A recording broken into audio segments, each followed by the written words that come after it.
You have to remove that person from the organization. Why? Because then if you don't do those kinds of things, what boundary have you established?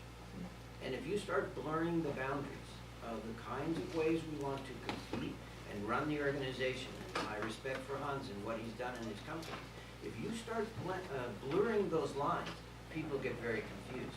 And they even think they're enabled to now do things that aren't correct. So, it is, in my mind, important that you absolutely manage those boundaries, and when the time comes, you have to take that stance with an individual. And if it need be, people need to know why that person was removed from the team. And when they find that out, it says, good, we knew that was happening. Most times people know. And by you reacting and taking that action, you've just given us a positive indication that this is a team and that, you know, you got your lights on and you're really trying to lead us and manage this in a way we would hope to be managed. So to be clear, that you gave that example in the third person, but that is one of your stories.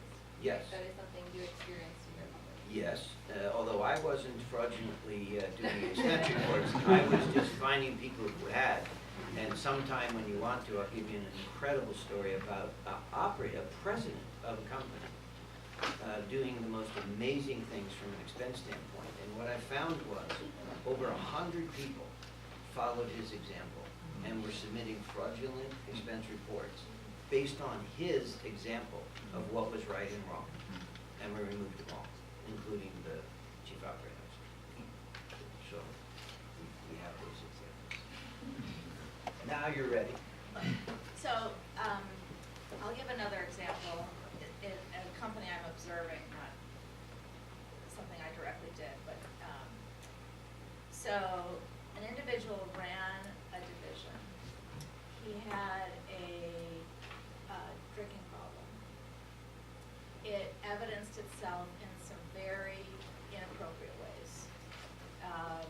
Inappropriate behavior with female customers. Okay, so this is bad. Observed by his direct reports, and multiple experiences of this. And the CEO of his company went to him and said, we have zero tolerance for this. But said, here's what's going to happen. This, you know, you've got an option of these training or these rehab programs and kind of a set of steps. And he went through them. He stopped drinking. His family life was repaired, and he retained his position. And I would say that it would have been an easy decision to say you're fired. And it is more work to go the extra mile, and I think it's an example of grace to believe that actually a person can change and to give them an opportunity and have it be the positive. You can keep this good gig you've got going rather than the negative, you're going to lose it because you messed up. And I think that's a little different than the expense report cheating, because you can kind of view it as that person was in their right mind. Mm-hmm. This other person, you know, had a problem.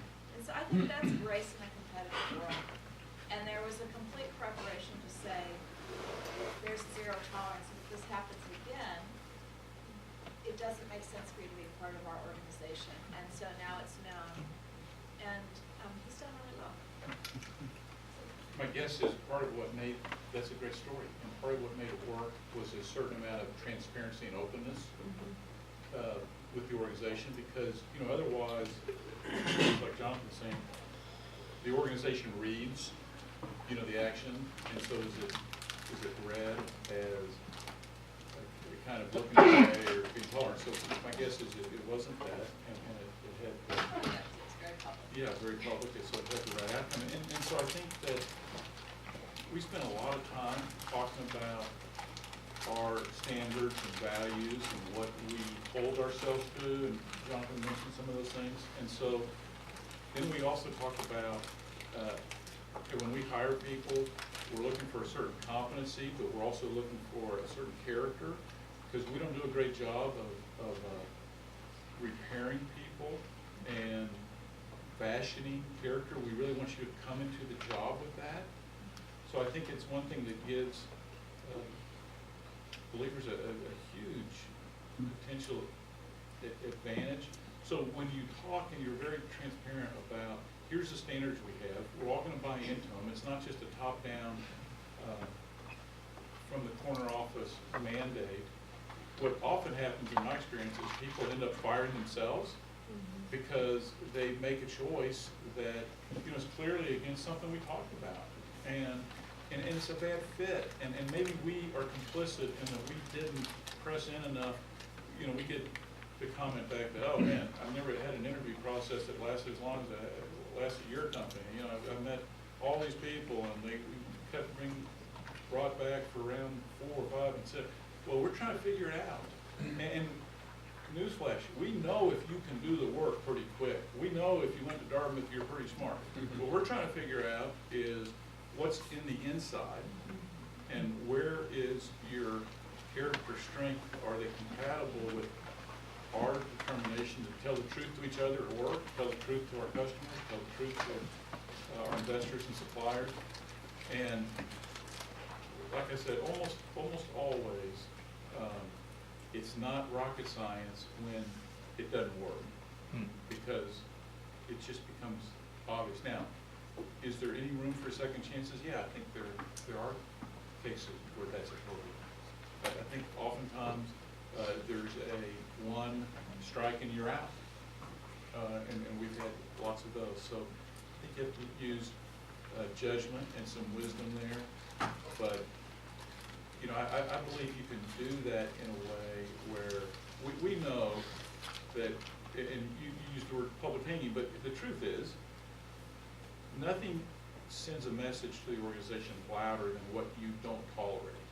And, you know, this notion of tolerance today is kind of so blurred, and, you know, everything goes. But, you know, we really don't live our lives that way. We don't raise our kids that way. We don't want to operate our lives that way.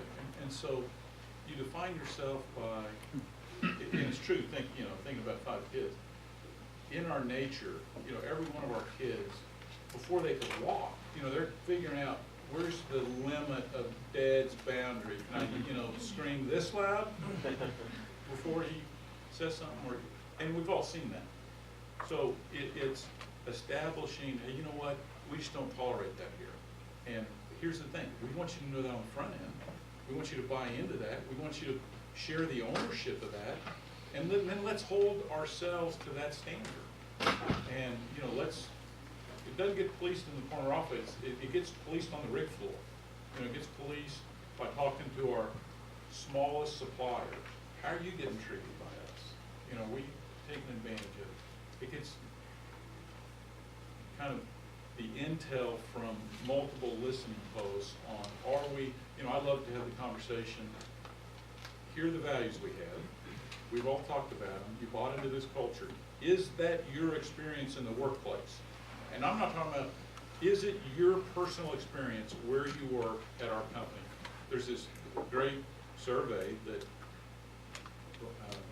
was conducted where they said, if you saw wrongdoing in your work environment, would you report it? And, you know, when I read the question, I thought, well, hopefully 98% of H&P employees would report it. Well, the 5,000 plus person sampling across industries was 70% said they would not report an observed wrongdoing.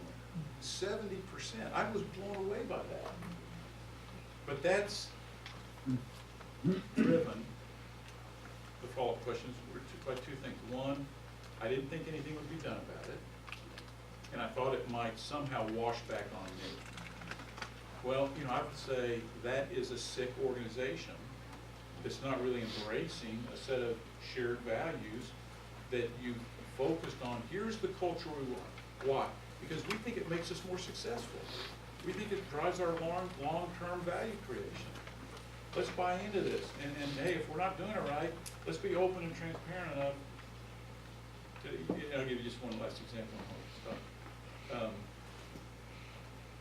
You know, there's this big emphasis now on Foreign Corrupt Practices Act. And So we're a bunch of countries in the world, and oil patch is a kind of notorious place for that to be a problem. So we had an episode in South America, and we brought in outside lawyers, and kind of the question is, does it meet a materiality threshold by which you self-report? Because justice would say, oh no, you should self-report and conduct it in a certain way. And, you know, one of the things that the boss I tried to do is, hey, don't be the first guy to open your mouth and say stuff. Kind of let the room solve the problem. And everybody in the room is saying, well, yeah, we got to self-report. Even though outside counsel said, no, it doesn't reach the materiality threshold. Our advice to you that we'll put in writing is not to self-report. So we self-report. You know, I was sorry we had the issue. I was sorry we served a cold hamburger, that we had done something wrong. But by it was less that what we did, it was more the collective sense in the room is, hey, for us to be ourselves and who we want to be, we've got to self-report. Doesn't matter what the advice in this deal is. And so there was a sense of buying to the standards and the culture. And it ended up being good. Justice uses us now